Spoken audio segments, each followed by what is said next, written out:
Friendship in this industry. இப்போ VP sir and is gang, நாங்கள் தூரத்துலேருந்து பார்க்கும்போது இந்த கேங்கில் ஒரு மெம்பராக இருக்கணும்ப்பா அப்படின்னு எல்லாருமே வந்து தே வில் ஃபீல். ஏன்னா வந்து அவங்களோட ஆரா பார்க்கும்போதே அப்படி இருக்கும். அப்படி இருக்கும்போது you're a part of their gang, right? So அவங்கள பற்றி சொல்லுங்கள். And your travel with Venkat Prabhu sir, Premji and the whole gang. I have to say, அவங்க வந்து ஒரு கிளிக் மாதிரி. ஒரு ஸ்கூலில் ஏற்கனவே வந்து ஒரு கும்பல் புதுசாக வரும்போது டெஃபினட்டாக you know person will find it hard, right? ரேகிங்லாம் இருந்துச்சு அவங்களுக்கு. ரேகிங்லாம் இருந்துச்சு. வைபவ்லாம் கொஞ்சம் ரேக் பண்ணுவான் அந்த டைமில். ஸோ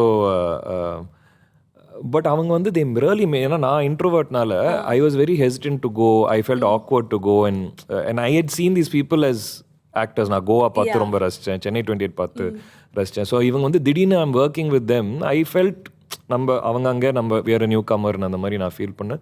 தே சைட் வாங்க வந்து சீட் ஆடுங்கன்னு. ஐ சைட் எனக்கு ஆட தெரியாதுங்க, எனக்கு வந்து அந்த பழக்கம் கிடையாது. லைக் வா அப்படின்னா இன்னும் சூப்பர் வா அந்த மாதிரி வந்து. ராகிங் அவங்களை என்ன பண்ணாங்க? ராகிங்னா அந்த மாதிரி சொல்ல முடியாது. அது பாய்ஸ் ராகிங்னு ஒன்று இருக்கும்ல, அந்த மாதிரி விஷயங்கள் தான்.